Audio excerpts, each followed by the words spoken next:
True acceptance of individual differences means that we try to make a rose into a good rose rather than seeking to change roses into lilies.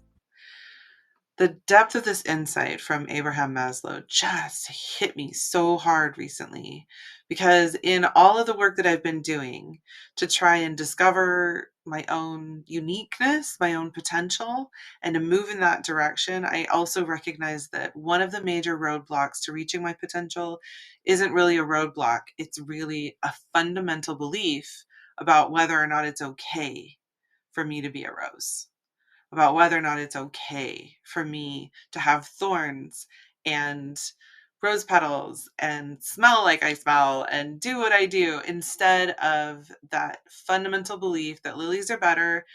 I should be something else. And there's this whole list of particulars from my culture and from my background, and these expectations are the things that need to be met in order for me to be healthy and happy and connected to the divine.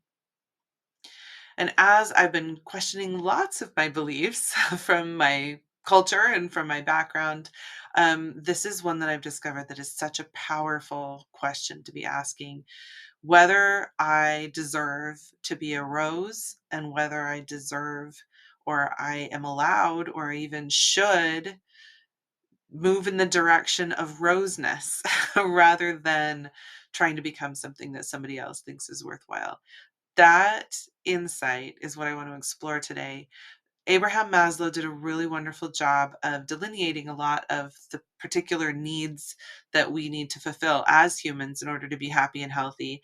Maslow's work has been updated recently by Scott Barry Kaufman, and he's put this work into a book called Transcend, which is using modern research and modern updates on the beliefs and the ideas that he had. And I'm going to go over the update of the hierarchy of needs just in the service of allowing each one of us to recognize bit by bit that this need is important to me, to being a happy, healthy human, and think about why.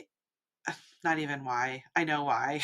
what what is it that's blocking me from meeting this need, or what is it that I need to do to more fully align the way I meet this need with my own potential, my own way of being, so that I can meet my needs in rose ways and not try and impose the lily's needs on myself. Scott Barry Kaufman's update is thinking of it as a boat. So we're going to switch from a flower metaphor to a boat metaphor. So here I am building my sense of self. And Maslow is actually thinking in a developmental way. So if you think about it, infants begin by figuring out how to meet their safety needs, and that includes all their physiological stuff. So they learn how to eat, they learn how to breathe, they learn how to, I mean, they don't even have developed systems for some of these things. So they're working on it. And then they learn to connect to their caregivers. Will you be there for me when I need you? And then they learn who they are. That's the terrible twos coming out as they're starting to assert a sense of self. And so if you think about it developmentally, we work on those needs first. And those are needs that we tend to have our attention go straight to if they aren't being met. So if I don't feel safe, or if I don't feel like the support system around me is effective, or if I feel a threat to my sense of self, that I'm not a good person, that my actions aren't matching my values in some way, that's really hard on the system. That's really hard on our mental health, our physical health, our emotional health, all the stuff. And so we tend to put our focus there and try and fix it, which is the same thing. If your boat sprung a leak, you would immediately go to that plank and work on it until you're floating again and not floundering and sinking, and that would be a bad thing, right? And then there's these other needs that have to do with our growth. And a sail is a great metaphor for that, because even with a really great boat, we're not going anywhere. We're just drifting wherever wherever the waves and winds may take us. Um, and we're not going where we want to go in life unless we have these other things. And that's part of our mental and emotional health. So drifting along or being towed by another boat is not sufficient for human health and happiness. So these are our health and happiness needs that have to do with direction, growth. Exploration, openness to new experiences, being willing to try and persevere in doing hard things. Those are exploration needs. Love is the altruistic love. So the ability to give love without expecting things in return. That is one of our most important experiences as humans if we're going to grow and we're going to connect with other people in a way that helps us to grow and sort of move forward in our lives. So that altruistic love. And then purpose, a sense of what is meaningful in my life, what is important to me, and how do I move myself in the direction of supporting those goals and doing those things that will make my life very fulfilling, not just that I'm existing. Meeting all of these needs allows, and aligning in all of these areas, if you want to think of it that way and less of a need meeting thing, allows us to become the kind of person who can then, with confidence and a solid sense of who we are, merge with something bigger than we are. And that's what transcendent experiences are all about.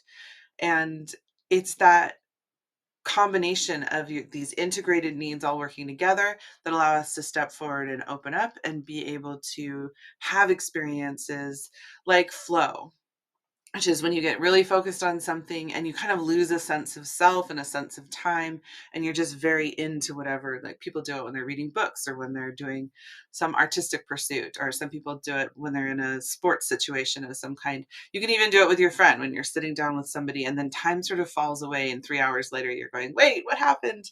We were just so into our conversation. We weren't feeling self-conscious. We weren't feeling conscious of all the other things around us that demand our time and attention. We were just focused on that thing. That's flow. And it's a wonderful thing, but it's sort of a little bit of a merging of yourself with something bigger than yourself. And you can have more and more of these when we participate in gratitude or in the kind of loving relationships that go really deep. And you know how somebody gets hurt and you feel that hurt? That's emerging a little bit, right? Or a sense of awe. The vastness of something influences us to see ourselves differently. That is a little bit of a merging with something bigger than ourselves. Or inspiration, when we interact with beauty or a truth or excellence or a virtue, and we see these examples and we feel connected in a way that inspires and motivates us to use our own creativity or grow in some way. That's inspiration, and that is a wonderful thing, and it involves some kind of a merging of ourself with something bigger than ourselves. And then there's peak experiences, which are incredibly joyful and a sense of unity often. And then there's even mystical experiences, which a lot of people describe as a complete merging. They lose their sense of self entirely, and yet it's still there. People say, I've never felt more myself, but I also was absorbed into a greater truth or a great or universe, or they describe it in ways that are familiar to them. But that mystical experience of connection to something bigger and being sort of dissolved into it in some ways, but also having a strong sense of self, that's a really amazing experience. And the truth that I want to convey today is that when we participate in being the rosy rose we are, like, then we set ourselves up for all those things that I feel like I was promised. I was promised awe and inspiration and feeling connected to something bigger than me, but I wasn't promised it in the context of being fully myself. I was promise those things in the context of becoming a lily, of doing what other people told me I should do, of subsuming my own needs or my own wants and my own path to somebody else telling me what to need and what to want and who to be and what path to take. And the psychology research that I'm seeing here would contradict that. So I hope that the next time you see your favorite flower and you can recognize its unique characteristics and realize that its health and growth depends on it being itself rather than trying to be something else. Or you feel the wind brush through your hair and you realize, I need to set my own sail. I need to be able to meet my own needs in a way that fits me so that I can move forward in my life. That you can also connect it to a confidence and a knowledge that you, as you do those things, are setting yourself up to win, setting yourself up win. You're setting yourself up to connect to something bigger than yourself that goes beyond meeting your potential, and that those connections actually feed and enhance all the wonderful things in our lives. The people that we care about, the relationships that are meaningful to us, and our own growth, that it's a cycle and a circle. And the more we take care of ourselves in a way that matches our own unique needs and helps us realize our potential, the more we're open to the influence of something bigger than ourselves. And the more we feel that influence, the more we have awe and inspiration and gratitude and love and peak experiences in our lives, the more we're nourished and able to grow.